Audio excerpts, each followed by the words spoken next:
What's going on YouTube? Kamikazevondoom here with another Division 2 video, so sit back, relax, grab that popcorn, don't forget to hit that like, subscribe if you haven't already, and let me know what you think in the comment section below. But it is April the 23rd, and this is going to be your weekly vendor reset and must-buys for both Cassie Mendoza and Danny Weaver. So, you know the whole spiel. I'm not even going to do it again. Here we go. Now, before we get to Cassie and Danny Weaver, we do have to find the snitch. So, like I do every single week, is I please ask everyone to let everyone know in the comment section below where you typically find the snitch, where you found the snitch today.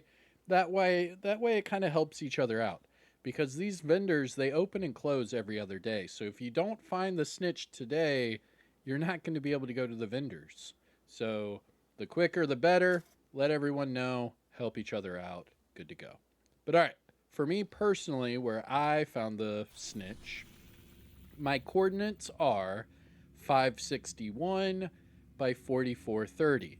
Now I'm just outside of the Space Administration HQ main mission. Just leave that mission and go over here to the elevators. Now, whenever you accept the bounty, it will drop the bounty in whatever difficulty your open world is. So because mine is heroic, so is theirs. So you can abort the bounty and keep it for later. And then that way you can come back, and if the scouts are over here, you'll have bounties waiting. But because we have already talked to the snitch, now we can go to our map and we can look for the white shopping cart icons that are on your map. There will be two of them. So here's Danny Weaver. This week he's in Southwest, just across from the Air and Space Museum. And Cassie Mendoza, there we go. So Cassie Mendoza is in Foggy Bottom.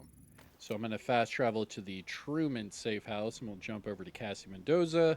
And then we'll double back to Danny Weaver. Now, the reason why I do that is because Cassie Mendoza is a legit vendor that you can go over there and just buy items, where Danny Weaver, he's a textiles vendor. So you can't just use credits and buy stuff from Danny Weaver. You have to actually have textiles. So that's a little bit harder to come by, and I'll explain that as soon as we're done with Cassie Mendoza. But here we go, Foggy Bottom. Let's jump over here to Cassie. So what you do is you run up this hill, and to the right, you'll see a green door. So just go to that green door and then go down the ladder. Bada bing, bada boom. So here it is. You see the green door. And go down the ladder. There we go. And then just through the hole in the wall is Cassie Mendoza. So timestamp it. Do whatever you need to. Here is Cassie Mendoza. And starting off at the top, we have our named items, and this does come with a disclaimer. So if you are new or returning to the game, you might not see these bottom two named items. And that's because you have to unlock them. So the first one, the Shield Splinterer, to unlock this one, you have to hunt down and eliminate all of the Year 1 hunters and open up the ivory chest that is in the base of ops. Once you do that, you will receive this weapon, and Cassie Mendoza will sell this every week thereafter with different attributes. Now, the same logic can be said for the Hunter-Killer chest piece, but this one is locked behind the Warlords of New York expansion, so you do have to have the Wony expansion to get this chest piece. But with that being said, you have to hunt down and eliminate all of the Year 2 hunters and open up the off-white chest that is in the Haven settlement in New York City. You will receive this chest piece, and then Cassie Mendoza will sell every week thereafter with different attributes. Pretty cool, right? And not only that, but we just got word that there are 8 new hunters in the upcoming Brooklyn DLC. So best believe there's going to be some sort of chest at the base of ops for Brooklyn. And best believe we're going to have some sort of named item for those hunters, just like we do here. Pretty cool. I can't wait for that. Going to be pretty cool. All right. So starting off at the top, we have the Dare. This is the named LMG with perfect flatline, and this one with armor damage as that bottom attribute. This is exactly what you want for the Dare. So if you like the King Breaker, or you like using anything with those linked laser pointers, you'll like the Dare. So pick it up, named LMG, good attributes, good to go. Following that, we have the Axle. This is the named Shiny Monkey backpack. And this one with perfect energize, skill haste, and armor regeneration. What I would do, just change that armor regeneration off for skill damage, and you're good to go. Following that, we have the Shield Splinterer. This is the named F2000 with the talent Perfect Optimist. And that bottom attribute this week is crit chance, but the other attributes are high enough to where you could just change that crit chance off for, say, damage to targets out of cover or damage to armor, and you're good to go. And finally, for the named items, we have the Hunter Killer chest piece. This is the named Golem Gear chest with Perfect Intimidate as a talent. Now this one, weapon handling and explosive resistance, it's alright, it's not that great. But what you could do is use this with the Pestilence and do a Pestilence armor regen god build, and use this Pestilence weapon handling, change the explosive resistance off for armor regeneration, and you're good to go.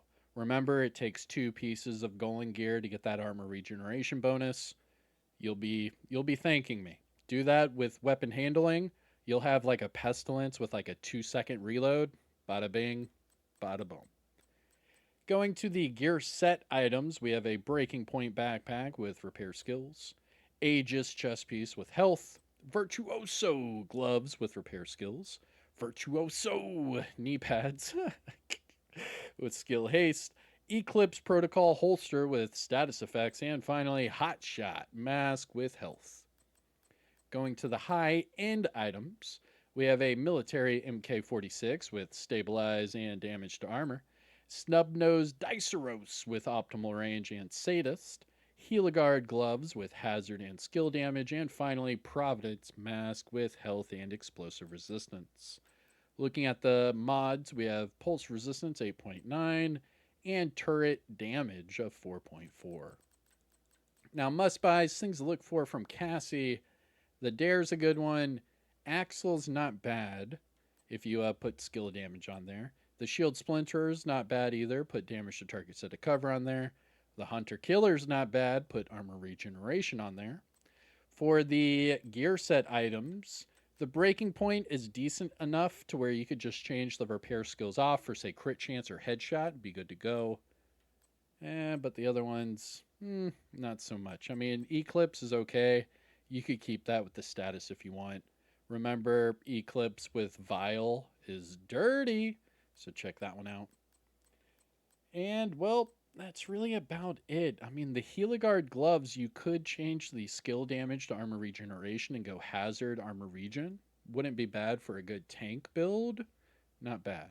You could check that one out. Deal for both. But all right, that is it for Cassie Mendoza. Let's jump over to Danny Hawiva. Let's jump over here. All right, so Air and Space Museum and Danny Weaver. Oh yeah, I was supposed to talk to you about the textiles. So how to get textiles? Pretty simple. Go to your apparel, go down to caches, go down to standard apparel caches. If you open this up,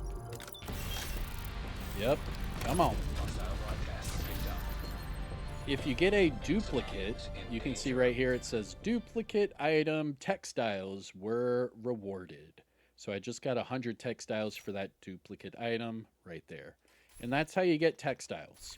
You have to open up caches until you get duplicate items, and then you'll be able to get the textiles. So with the textiles, you can come over here to Danny Weaver and buy caches. It's a whole thing, I know. So Danny Weaver, let's see what he sells this week. It's usually like an exotic and a few others. Here we go. So timestamp it, do whatever you need to. Here is Danny Weaver. Let me know what you need. And he has 1 exotic, 3 named items, and 2 optimization caches. So remember that this could be bugged. So whenever you buy these caches, make sure that it actually does take away from your total textiles. So here we go. Yep, and it's actually working. Okay.